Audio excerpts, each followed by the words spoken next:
Estamos começando mais um programa Palavra Viva com o Kleber, fundador da comunidade Loucura da Cruz. Seja bem-vindo, Kleber. Para nós é uma alegria estar aqui, falar um pouco da comunidade Loucura da Cruz, em especial esse ano que a comunidade comemora 10 anos. Então é sempre uma alegria para nós estar falando do carisma e nesse ano jubilar para nós falar um pouco da Loucura da Cruz. Que bom. Nos conhecemos em 2009, né? E na época nós trabalhávamos na Casa Restaura-me, na Aliança de Misericórdia.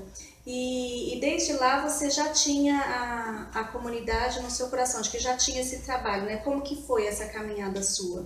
Sim, na verdade, essa vontade de querer ajudar desde criança, né? Sim. O meu maior sonho era ser jogador de futebol para ajudar, né? Ter o recurso financeiro para poder ajudar aos pobres, porque aos 8 anos de idade eu tinha um amigo, né? Eu sempre gostei de jogar futebol, e esse meu amigo, ele não podia andar, né? Tinha problemas mentais e também não podia andar. Então eu jogava bola e eu ficava incomodado com ele na cadeira de roda, né? Então esse sentimento de querer ajudar, acho que começou dali. E vindo para São Paulo, conhecendo a realidade de São Paulo, primeiro um grande sonho meu que chegou ao fim foi de ser jogador de futebol. Agora o ajudar que continuou, né? Vendo nas ruas as pessoas jogadas, comecei a ajudar. Foi assim que iniciou o nosso trabalho. Então, em meados do ano 2004 a 2006. Certo. E a Restaura-me, nesse sentido, ele te acrescentou, como que foi a experiência da Restaura-me junto ao seu carisma? O que acrescentou no seu trabalho? Bom, 2004 para 2006 eu comecei a construir, né, a minha casa, e na época eu era noivo ainda com a Elaine, e nós começamos a trabalhar a pastoral de rua, atender os moradores de rua, mas sempre algo a mais o Senhor pedia para mim, que era realmente ter um trabalho, né, mas hoje eu consigo falar para você de carisma, mas na época eu não entendia, né? Então eu via o trabalho da Restaura-me, mas eu queria fazer algo do meu jeito, ou diferente, né? Então, fazendo teologia, eu conheci a Heloísa, e a Heloísa fez esse grande convite para mim, né? Porque você não quer fazer uma experiência na Restaura-me e tal? E aí eu aceitei o convite, né? Então eu larguei o emprego que eu estava, fui para a Restaura-me. Na Restaura-me, uma coisa era a pastoral de rua, que nós íamos de 15 dias, atendia a 100, 150 moradores de rua. Outra coisa é a Restaura-me, que a gente acolhia ali 500 moradores de rua, né? Então, na Restaura-me, poderia ter me saciado, mas muito pelo contrário, me deu mais sede ainda, mais vontade de ir além, e matava um pouco a minha sede, mas um outro lado, o Senhor colocava que de uma outra forma, de um outro jeito.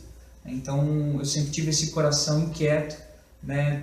Até estava confortável na aliança, na Restaura, mas o Senhor eu tinha essa inquietude dentro de mim para fazer algo próprio. Tá, em 2010, então, você sai da Restaura-me. E daí, como que ficou o seu caminho? Como foi que Deus foi direcionando o trabalho da Loucura da Cruz? Na Restaura-me, eu não sei se você até lembra de um morador de rua chamado Márcio. Lembro Então, o Márcio, ele chegava bêbado todo dia na Restaura-me, e na Restaura-me entregava a fichinha para a pessoa pegar a fila para tomar banho, para almoçar, e o Márcio chegava todo sujo, com unha grande, não pegava fila, não pegava nada, ficava. E o Márcio, eu tive uma identificação muito forte com ele, porque ele precisava ser cuidado. Então o Márcio, eu que dava banho nele, pegava roupa, cuidava. Eu me lembro que as casas da Aliança estavam tudo cheias, né? Teve até uma vez que eu fiz uma loucura, eu coloquei o Márcio dentro de casa, levei ele lá para Alfenas, cheguei lá, não tinha vaga em Alfenas, me mandaram para Piracicaba, eu fui para Piracicaba, e tentando entender o que Deus queria falar comigo, no caso o Márcio, porque eu fui para Alfenas, não tinha vaga, eu fui para Piracicaba, ele ficou 15 dias, saiu, e eu, depois que eu pedi para sair da Aliança, eu vi ele na rua. E aí eu peguei ele, estava de carro, me lembro até hoje, abri a porta do carro, joguei ele dentro do carro e levei para minha casa, né? e para essa que seria a primeira casa nossa, a comunidade terapêutica. E o Márcio foi o nosso primeiro acolhido, então foi uma experiência na Restaure-me, né, com esse acolhido, que o Márcio foi o nosso primeiro acolhido, foi o nosso primeiro monitor, foi o primeiro coordenador. Então, quando você sai na Restaure-me, você já se torna comunidade de vida ou não? Na Aliança eu ainda tinha uma ajuda de custo, né? Então não poderia considerar tipo membro de vida. No final de 2010, quando acabou o meu processo na Aliança de Misericórdia, sim, aí inicia meu processo de vida, membro de vida. Aí sim, eu já não tenho outro trabalho a não ser o trabalho que o Senhor estava colocando no meu coração, que estava iniciando, né? Abri a comunidade terapêutica, ali só me dediquei à comunidade terapêutica. E essa comunidade terapêutica, ela ficava onde? Começou assim, foi bem interessante a forma que começou. Tinha um amigo meu de faculdade, Ismael, onde ele comprou um apartamento na Vila Matilde e ele morava de aluguel no Jardim São Paulo. Ele comprou o apartamento, só que ele tinha pago 3 meses antecipado o aluguel. E ele ia se mudar para o apartamento. Aí eu já tinha saído da Aliança, estava rezando por um espaço, procurando, né, um local para começar a comunidade terapêutica. Eu fiz o pedido para ele, falei: Ismael, olha, eu estou iniciando um trabalho, você não quer ceder esses 3 meses, né, que você tem na casa para a gente iniciar esse trabalho? E aí ele concorda, ele aceita, e aí ele cede para nós esses 3 meses. Eu coloco o Márcio lá, não tinha nada, não tinha uma mesa, tinha que comprar marmita, a gente se alimentava ali no chão. Foi uma experiência muito, muito rica.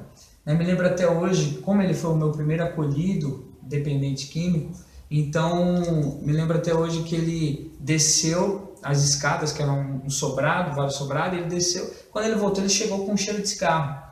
Aí eu falei: meu Deus do céu, e agora? Como que eu vou falar? Como que eu vou corrigir? Porque é o primeiro acolhido.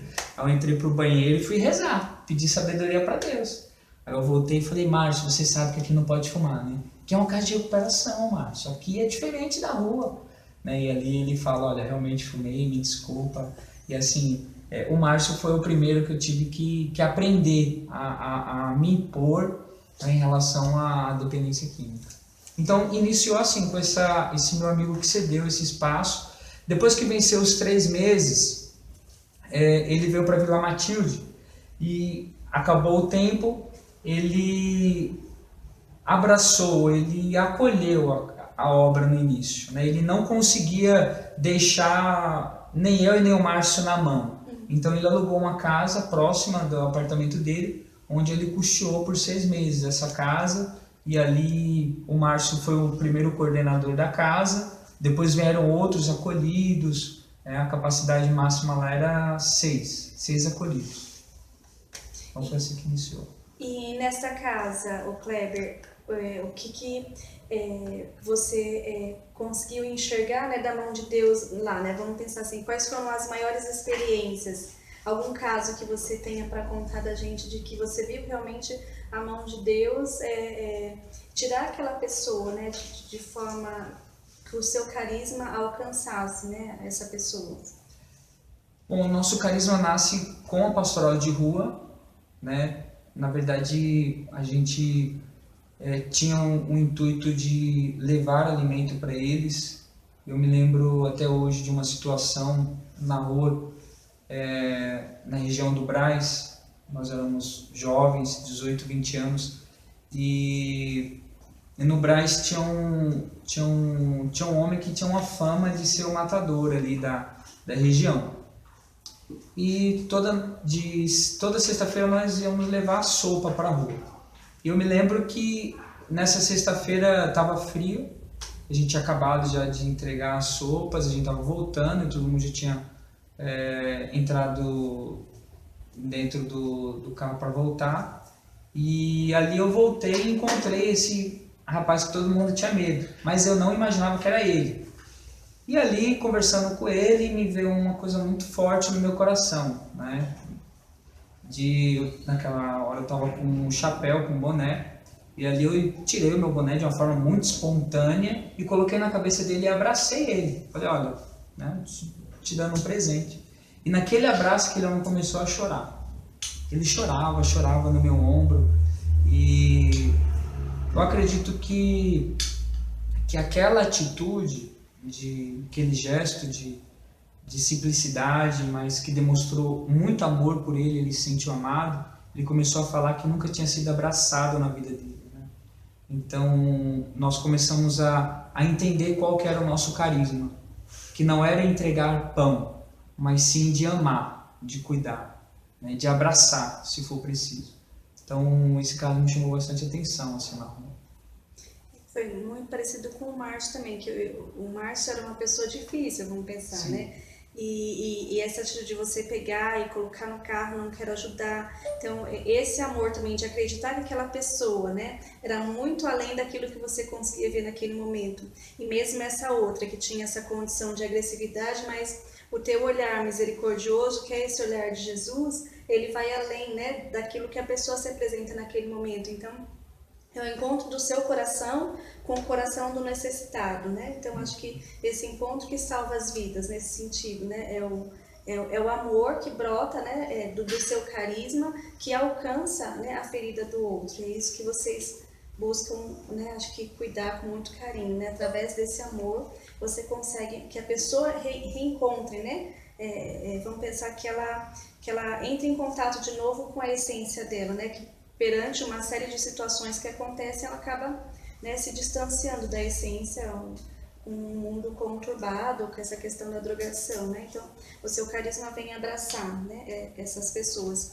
E nesse caminho, Kleber, houve dificuldades, ou não? Como que foi esse caminho? Inclusive, o nome da comunidade nasce de uma perseguição, né? Como falei, nós éramos jovens. Eu era um dos mais velhos, com 18, 19 anos, e por ser jovens a gente pegava ônibus, entrava por trás, ia para a rua levar sopa. Natal a gente fazia embaixo do viaduto. O segundo Natal já tínhamos conseguido fazer uma missa, né, embaixo do viaduto para os moradores de rua, com batismo e tudo.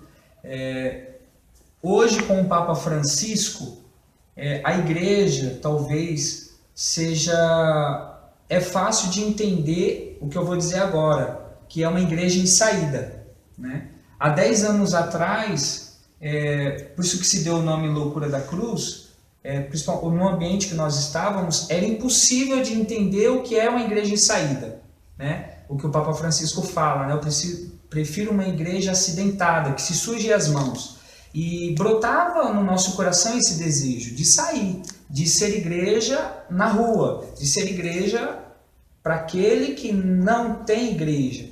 Então, esse impulso, por mais que ele não era de uma forma consciente e organizada, era algo apenas, como eu posso dizer, motivacional, a partir de uma oração, mas nós não pensávamos de fazer proposital.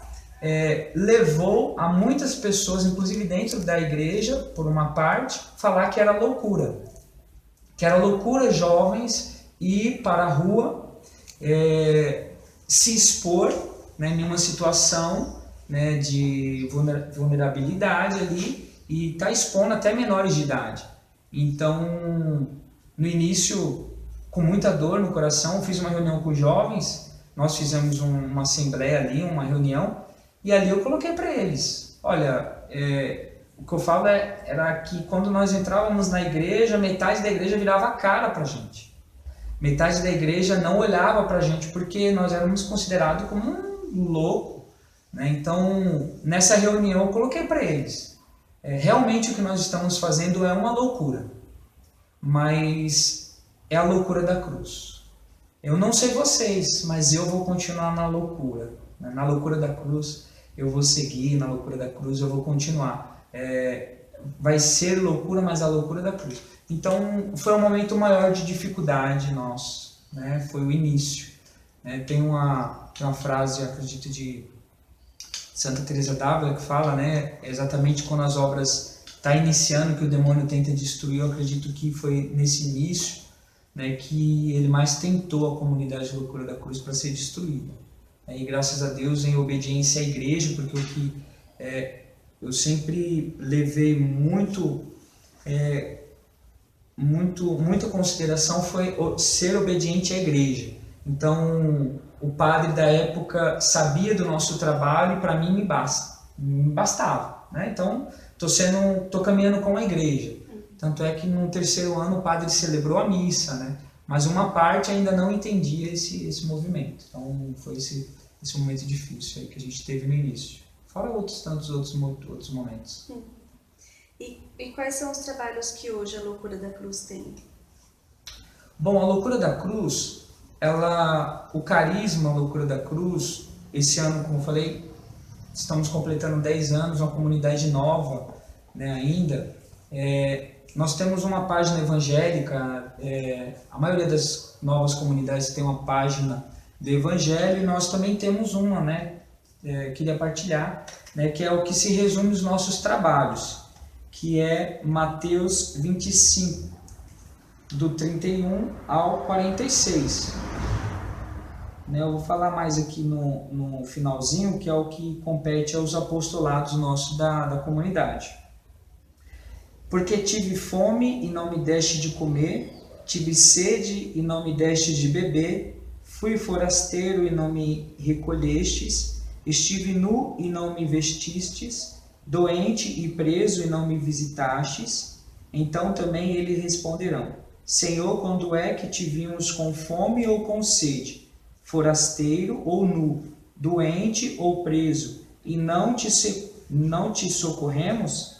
E ele responderá com estas palavras: em verdade vos digo, todas as vezes que o deixastes de fazer a um destes mais pequenos, foi a mim que o deixastes de fazer, e irão estes para o castigo eterno, enquanto os justos irão para a vida eterna.